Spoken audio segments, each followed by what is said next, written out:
Palavra é.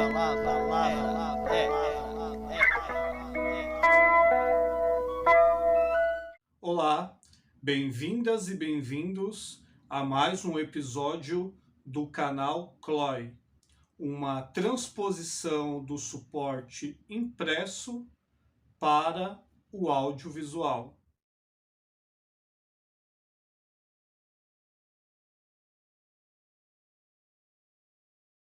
A nossa convidada de hoje é a poeta Dione Barreto.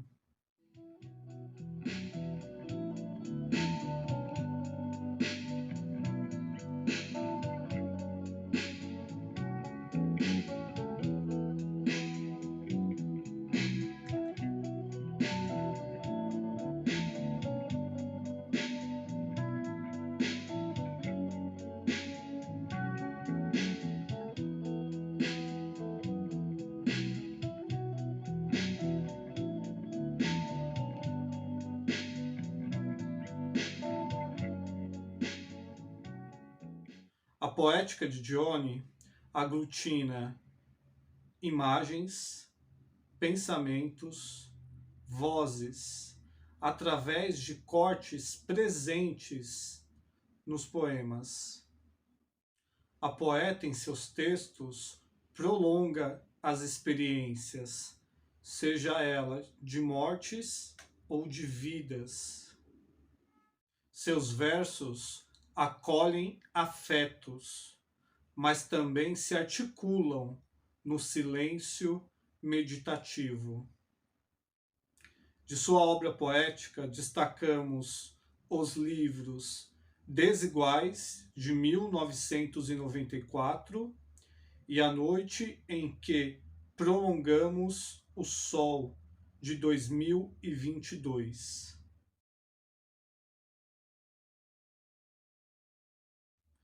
E agora com vocês, as palavras da poeta Dione Barreto.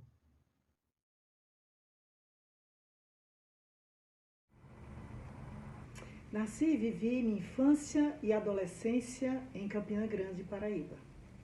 Ali fiz vestibular de engenharia e iniciei estudos de licenciatura em matemática. Tinha 17 anos. Sonhava em viajar pelo mundo e construindo estradas. Depois descobri que a estrada que queria construir não era de concreto e cimento, era a minha autonomia. Larguei tudo e fui estudar psicologia em João Pessoa. 2 anos depois chegaria ao Recife, onde assentei a calçada que me fez chegar à vida adulta. Meus primeiros poemas foram escritos em torno dos 9 anos de idade. Registro a data porque minha irmã mais velha revelou meu segredo em uma refeição de família. Com o registro, temos uma poetisa em casa. Na ocasião senti vergonha, mas este se tornaria meu ofício da vida toda. Aos 14 anos já tinha pronto um livro que publicaria aos 16. Tive uma vida de gestora e ativista cultural, desde mais ou menos 19 anos, ainda na Paraíba. Tornei-me presidente da União Brasileira de Escritores, em Pernambuco, e presidente do Conselho de Cultura no Recife. Coordenei projetos culturais nos estados do Nordeste, São Paulo, Rio, 18 cidades de Portugal e 6 países africanos de língua portuguesa, como gestora e diretora de cultura da Fundação Joaquim Nabuco. Tenho 6 livros publicados e estou inserida em uma dezena de antologias no Brasil, uma delas em língua francesa. Além de ter meu nome de poeta inserido em 2 dicionários, tanto da Paraíba quanto de Pernambuco. Mais que matéria feita, sou um espírito livre, curiosa de experimentar a vida, amante de gente que gosta de estar junto por afetos ou por causas. Preocupo-me com a desigualdade e a exclusão social e tenho isso presente na minha obra. Fui sempre ao encontro de coisas que me buscaram e fiz delas boas motivações de trabalho. Desejei fazer uma vida que fosse minha. Penso que consegui.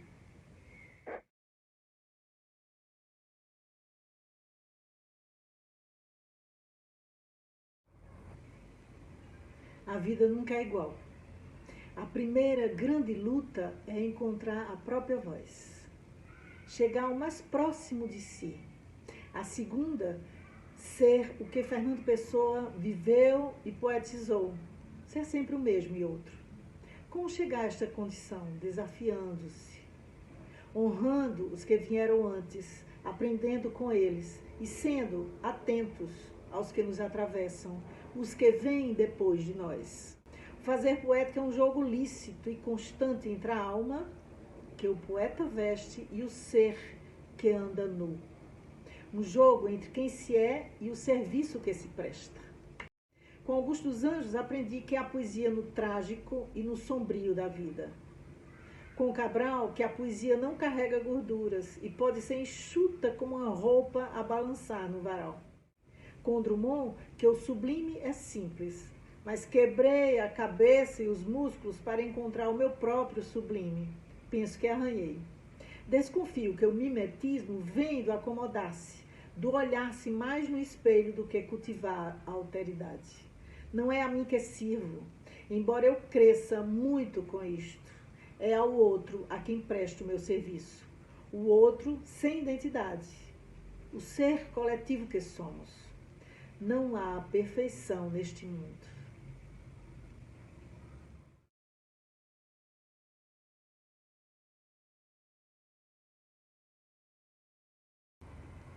Quando estive em Cusco, eu não conhecia a história daquela cidade.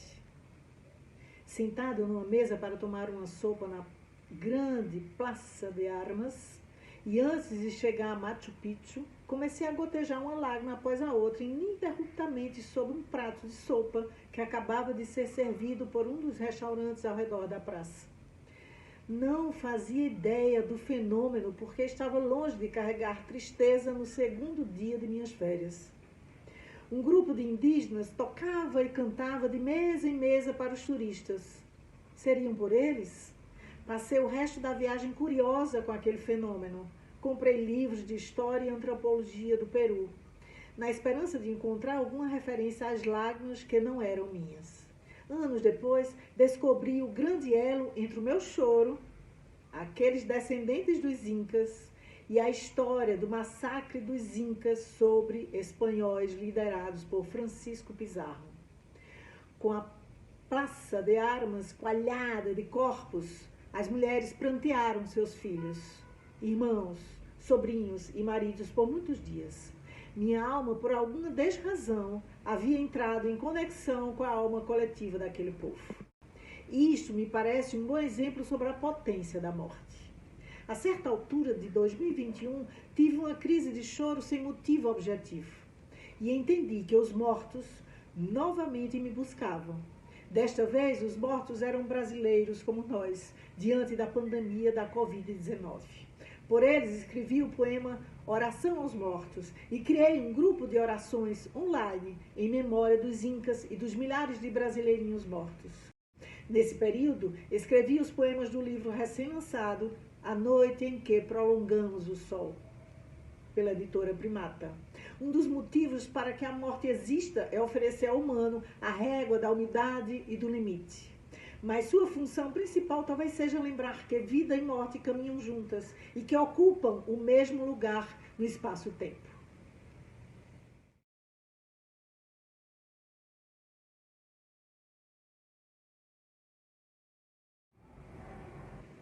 A poesia tem a capacidade de pôr cores na paisagem devastada.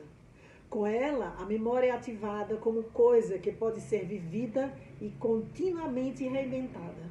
E os escombros? A demonstração de que o castelo vai ao chão para nos lembrar de que somos imperfeitos. Lembro da Ilíada e da Odisseia.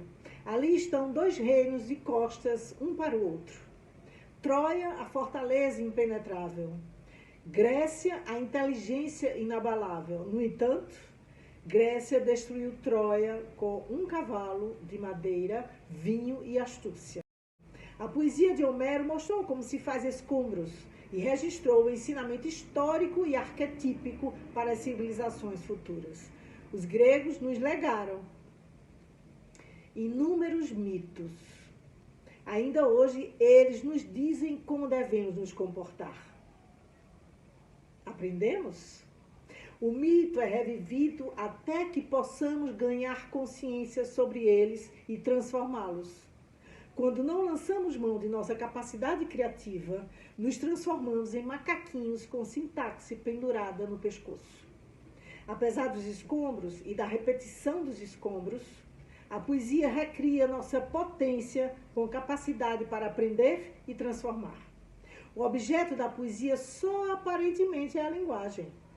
No profundo, é revelar e ampliar nossa consciência, fazendo furinhos nas paredes e rasgões no asfalto. Quando impossível, sempre podemos atirar flechas na abóbada do céu.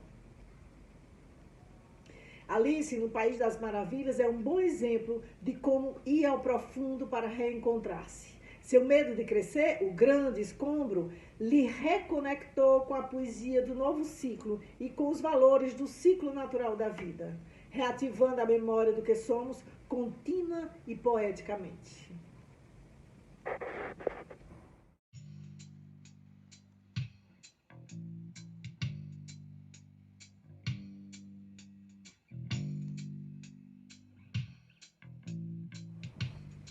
Oração aos mortos. Há dias que ajunto com as mãos um qualquer choro solto pela casa. Seria talvez um lamento caído entre o meio-fio e o correr da chuva. Ouço de cá um coro de carpedeiras peruanas arrodilhar o pátio de Cusco em meditação e honra aos mortos. Ao Caipata, ainda se honra os guerreiros caídos. O Acaipata ainda és lugar de pranto, o Acapata lugar para sempre sagrado. Aonde pus meus olhos do céu à terra e derramei uma água no coração do seu povo. Honremos os mortos, honremos os inocentados do tempo, levados com os destroços de nós, os que ficamos sentados e distraídos. Hoje, porque o alto desaba aos poucos, com suas nuvens pesadas e tristes, eu vou junto e vejo um céu como se fosse um telhado, sustentado por 4 cordas, mãos de uma centena de pedreiros e um mestre de obras, cuidadoso da hora última. Como se desmontassem a casa, ainda sem acabamento feito nem móveis, sequer um brinquedo. Serão necessárias muitas cerimônias sagradas e muito pranto ainda para acender neste Brasil uma poeira de consciência, talvez pedacinhos de amor à beira do rio dos salgados. Melhor deixar que esta raiva atravesse, pois os dias já se contam 400 e os mortos estão empilhados, enquanto o povo, mais cego que um polifemo, conta as ovelhas à saída das cavernas, e de frente ao túnel do mar já não se vê barqueiros, nem pedreiros fazedores de pontes. Na madeira que sobra desta terra, em qualquer lugar, atravessar-se pode. Tenho meu bombo e toco, e minha voz é rouca e sangrenta. E canto por todas as gentes mortas, mortificadamente. Mas os mortos do meu país, ai, ai, ai, são os mais tristes mortos da terra. Um monstro os açoita e como um monstro nos ameaça de ódio e coisas frias. Queria dizer-te, se fosse bastante dizer. Pega a tua estrada, coisa sem alma, leva contigo as máscaras que habitas e enche teu bolso de mentiras e vergonha. Nossos mortos serão amados e na trilha de Antígona, resguardados pela memória, apesar dos entulhos de um Etéocles como tu. Arquitetos do tempo que projetais os precipícios do mundo, tende piedade de nós.